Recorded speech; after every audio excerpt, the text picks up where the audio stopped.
Olá pessoal, vamos para mais uma videoaula de álgebra linear. Essa aula é destinada à resolução de exercícios de subespaços vetoriais. Número 1. Quais dos subconjuntos a seguir são subespaço do R2? Então eu coloquei letra A, W1, B, W2, C, W3. Nós vamos analisar um por um, tá? Mas antes disso, eu coloquei aqui um desenhozinho, um diagrama para lembrar a ideia de subespaço vetorial. Seja V um espaço vetorial e W um subconjunto.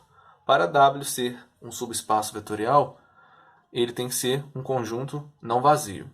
Então, dado dois elementos U e V, temos que ter a soma pertencente a W e o produto do escalar alfa com U também pertencente a quem? A W. Lembrando que aqui eu coloquei o elemento neutro. Alguns lugares vão testar os três, né? A existência do elemento neutro, a soma dos elementos U e V e o produto do escalar alfa com U. Lembrando que se o meu alfa é um zero, então o produto escalar zero com U vai ser o meu elemento neutro. Ele já estaria pertencendo ao nosso subconjunto W, ok? Mas nós vamos ver que em alguns exercícios é interessante fazer os três passos, né? Analisar a existência do elemento neutro, essas outras duas condições obrigatoriamente temos que fazer para que seja um subespaço vetorial. Então vamos fazer um primeiro exemplo, né? W1 é um conjunto onde os pares ordenados x e y pertencem ao R2, tal que y é igual a 2x. Então existe uma outra forma de escrever esse W1, que é como W1 pode ser escrito como par ordenado x, 2x, tal que x pertence aos reais. Então, pessoal, olha aqui. O y, eu sei que é 2x. Então, no lugar do y, eu coloquei quem? 2x. Isso é muito bom na hora de resolver os exercícios, tá? Então, toda vez que vocês estiverem trabalhando com pares ordenados, é interessante que vocês coloquem tudo em uma variável só. Então, vamos prosseguir. Primeiro passo, para analisar se isso é um subespaço do R2. Então, temos que ver se o elemento neutro pertence a W1. Então, esse é a primeira condição que vamos testar. Quem que é meu elemento neutro no R2? O meu elemento neutro é o par ordenado 0, 0. Então, para x igual a 0, já que podemos escolher qualquer valor para x igual a 0, nós temos que se x é 0, nós temos que o par 0, 0 pertence a W1. Então, ok, bem simples, né? Então, analisar essa questão da existência do elemento neutro, ela é mais simples. Vamos para a segunda, vocês lembram? Que é a adição, né? Mas antes de fazer a propriedade de adição, deixa eu só fazer um pequeno exemplo aqui, só para vocês entenderem o que pode acontecer. Se escolhermos dois pontos, por exemplo, vamos escolher 1 e 2, vamos escolher o par ordenado 1 e 2 para somar com o par ordenado menos 3 e menos 6. Né? Se eu escolhi 1 para x, aqui vai ser 2.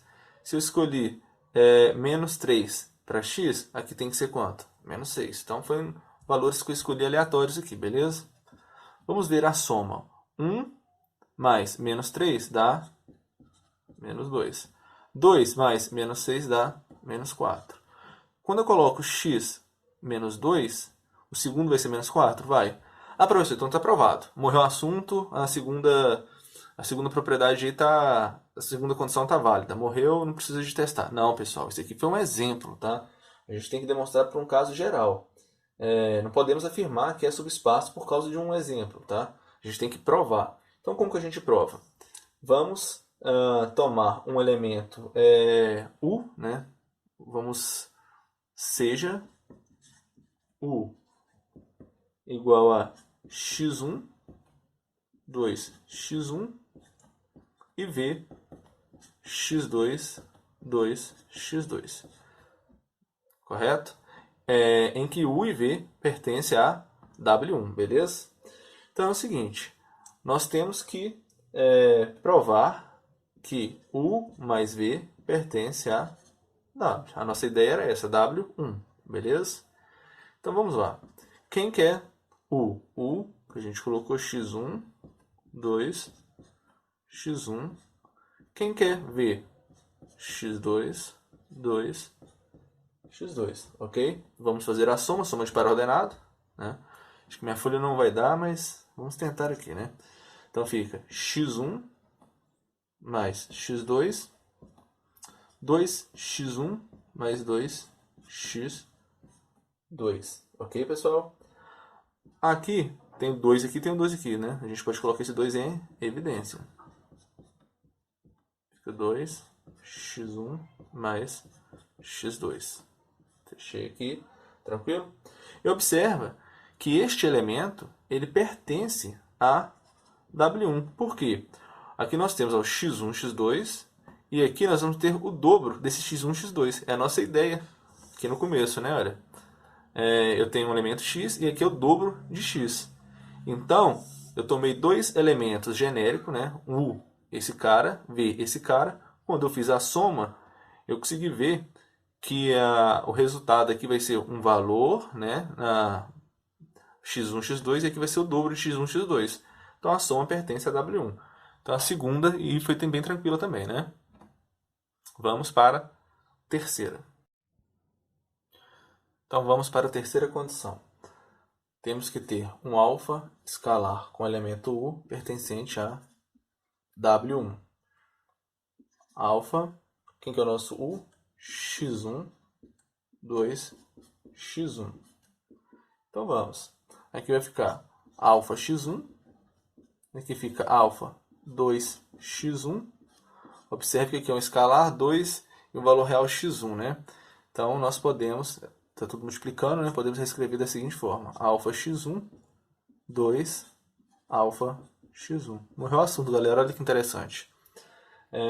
Aqui nós temos um valor alfa x1 e aqui temos o dobro de alfa x1. Então, este par ordenado pertence a W1. Então, foram satisfeitas a primeira condição, a segunda e a terceira. Se a terceira foi satisfeita, obviamente a primeira ia ser, né? Portanto, W1 é um subespaço vetorial de R2. Vamos escrever?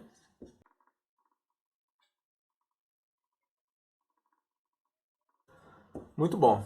Vamos ver o segundo exemplo, letra B, que fala o seguinte: B é o subconjunto W2, onde temos os pares ordenados xy pertencente ao R2,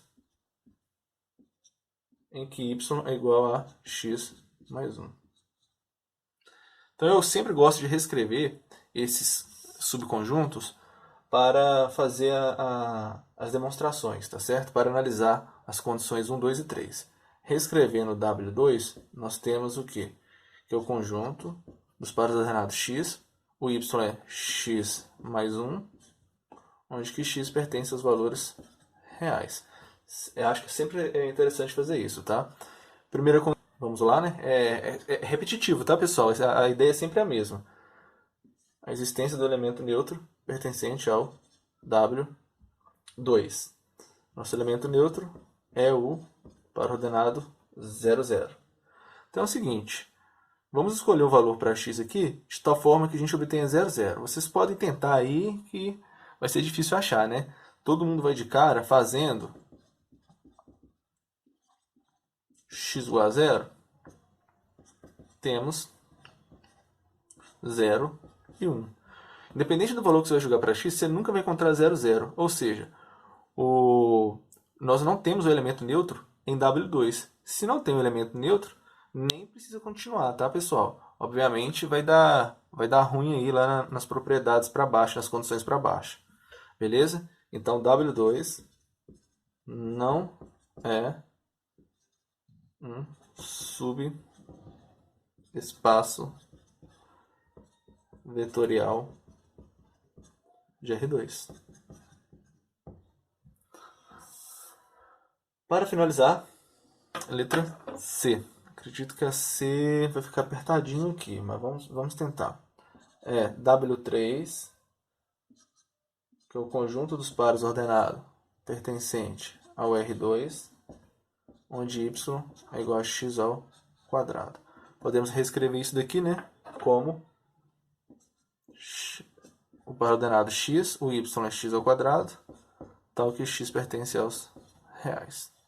Então vamos fazer um pouco mais rápido, só para ganhar espaço, né? Temos que ter o elemento neutro, que no caso é o 0, 0, pertencente ao W3. Então isso aqui é verdade, correto? Se você pega x igual a 0, então fica 0, 0, pertence a W3 e morre o assunto. 2. O 2 eu vou fazer um pouco diferente, tá? Só para vocês terem uma ideia.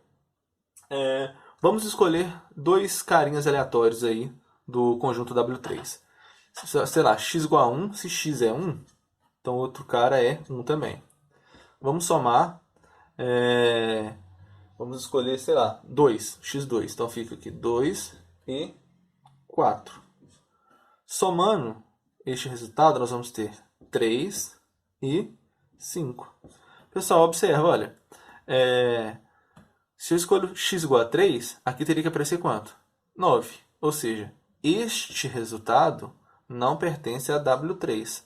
Portanto, W3 não é um subespaço vetorial do R2.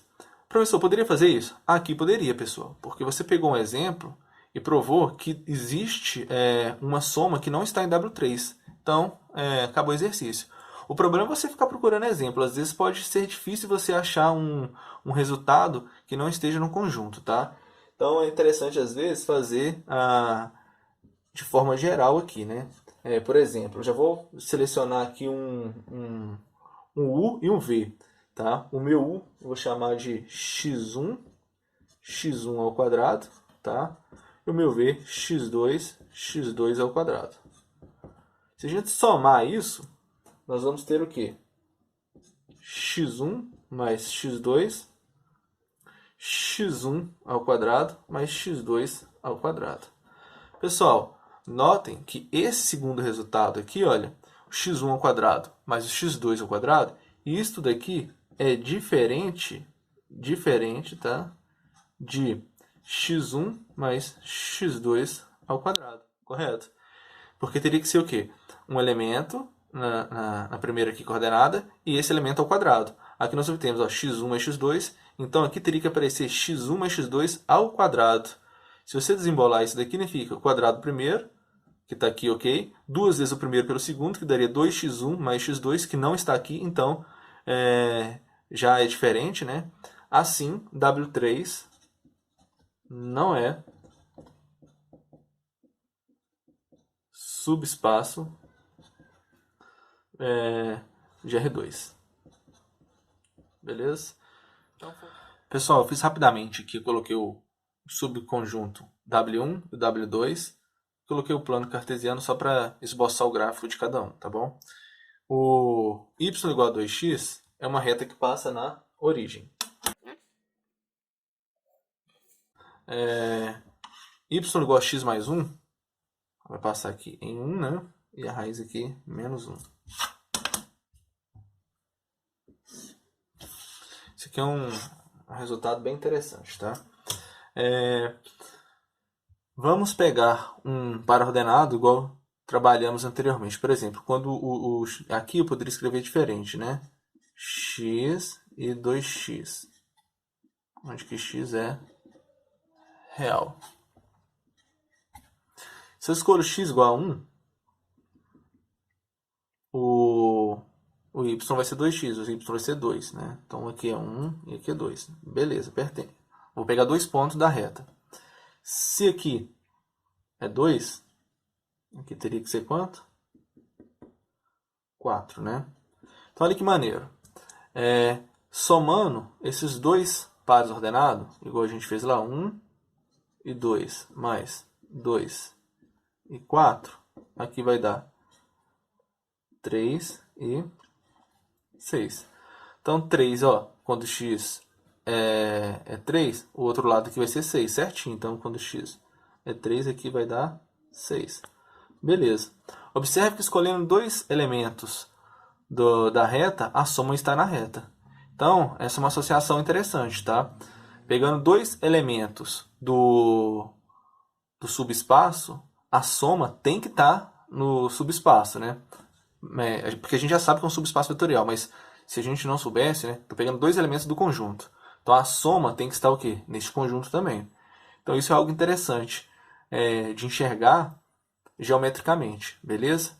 Já adiantando o resultado, toda equação que tem como uma reta que passa na origem sempre vai ser um subespaço vetorial. Agora observe de baixo. Aqui nós temos de W2, né? Nós temos isso, né? X mais 1, onde x pertence aos reais. Se você escolhe um valor aqui, 1, igual eu fiz lá anteriormente, né? Eu achei que tinha sido de cima, mas escolho para x1, aqui vai ser 2. Escolho aqui vai ser 2, aqui vai ser 3. Né? Então, quando eu somo esse resultado, vai dar 3 e 5. A minha reta não vai ficar muito boa, não, mas escolhendo aqui 1, esse aqui seria o 2, tá? Não ficou muito proporcional não, mas só para vocês terem ideia. Esse aqui é o 2, aqui teria que ser o 3. Então, temos dois pontos aqui pertencendo. Se eu coloco 3, aqui teria que ser o 4. Mas o dele está marcando o que? 5. Então, esse aqui não pertence a W2. Então, para ser um subespaço do R2, temos que ter uma reta passando onde? Na origem. Se ela não estiver passando na origem, não é